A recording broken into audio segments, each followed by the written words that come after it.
عبد الرحمن واحد شرتها ما نسأل الله رهي أول هذا اسمه دافك أمانت إن كل ويس دافك أيو مرحلها اسم بلادو haddii horta dee maanta intii ugu xumayd baa soo urursateen hadday iga codsateen taana waan u duubi doonaa bahdan wadna media group haddii aynu ku noqono sheekada ismaandhaafka maanta waxaa laga yaabaa maanta dhalinyarada jirta intooda ugu badani iyagoo oo weliba ku dardarayo oo ka badbadinayaan miyi iyo maxay ahayd waxyaabihii hore ee jiri jiray ama dhaqan ama sida ummaddu u noolayd dee adigu beejadka hore nolosha ummadan Soomaaliyeed aanay wax badan aanay ka daalaan saadaradeed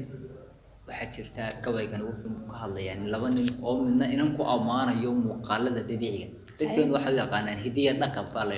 ma aha waa qalad waa muuqaalada dabiiciga ilaa maanta ugu jirin ilaa maalintan ugu jirin marka si wax xadiis iyo wax ilaahay awood laakiin dadkay macno kala lahaayeen kuwaasna waa la qurux badnaa kuwana waxa laga yaabaa inay qiimo badan aan agtooda kala hayn waxa ka hadlayso sida aan dadku maanta isula fahansanay nolosha horta qaybaheeda dhan baa wada noocan noqday oo dadkii waaweynaaye dadkii yaryara taa ka wadaxayso waxa laga yaabaa aragti ahaan wax kasta way ku kala gedisay marka laba nin midna uu ku amaanayo in muuqaalada dabiiciga ah ee cirka iyo daruuraha iyo waxyaabaha iyo xayawaanaadka dhulka Soomaalida ku nool qaar ka mid ah waxyaabaha buuraha wadanka ku yaal kuwooda ugu quruxda badan waxyaabaha uu ku amaanayo nina uu ku amaanayo inteeda oo wax magaalada yaala hargeysa waxa ka buuxa dabeetana ninka hore wuxuu lagu moodilay iska shamsada iyo waqti waa bariye lagu mood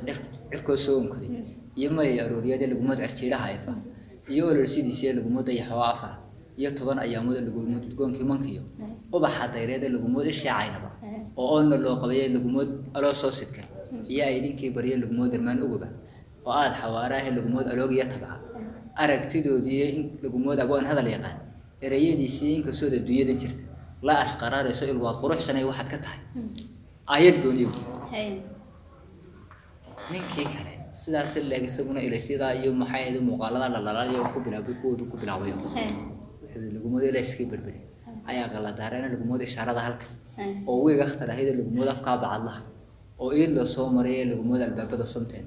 iyo aaga talo soo mid lagu mooday SPI-da oo loo qabay lagu mooday chigi hore iyo waliba iPhone lagu mooday Skype bas oo aad xawaaraha lagu mooday akriya daramo aragtidoodii lagu mooday Amin Arts iyo erayadiisii in ka soo adduunyada jirta la ashqaraarayso isteel quruxsanay waxaad ka tahay ayad gooni marka labadan ay gabaygaas ismaandhaafka amaanto kaas aad u mahadsan marka maadiga ismaandhaafka bixiyay mise qof kale ay turjumaysan ma walaal shaqaynay huma saaka soo dhacayo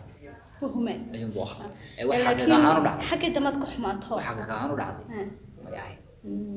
kan wuxuu leeyahay yahayo ninkan inantan roobkan iyo cadceedan waa tahay ugu nacabtahay dhahay ka qaada maalinta marto roobkana maalinta ay aragto ay kabu ka qoyaan waxaan ku leeyahay nolosheeda waxyaaba caqabada ku aabay u taqaanaa iyadu roobkan iyo daruurtan iyo cadceedan iyo waxaan ka sheekaynay ninkan kalena dee waxana la qurux badan marka ninkan wuxuu lagu mood isha ayna oo lagu isna lagu mood SPI oo lagu ما يفهم مركاي تاسي أد ما سنتها مر لبادي مستحاد وحن أد ومهد عنا كمرمانة قوة بدنا هبين تيسكو دبرد كود بميريا سلودنا ونرفع ليه قوتها حتى حق عبد الرحمن من السلامنا عبد الرحمن تعبرد واسكو في عندي وادقن هبله هي صورته ما تقوله هرتا دمان وي بدينا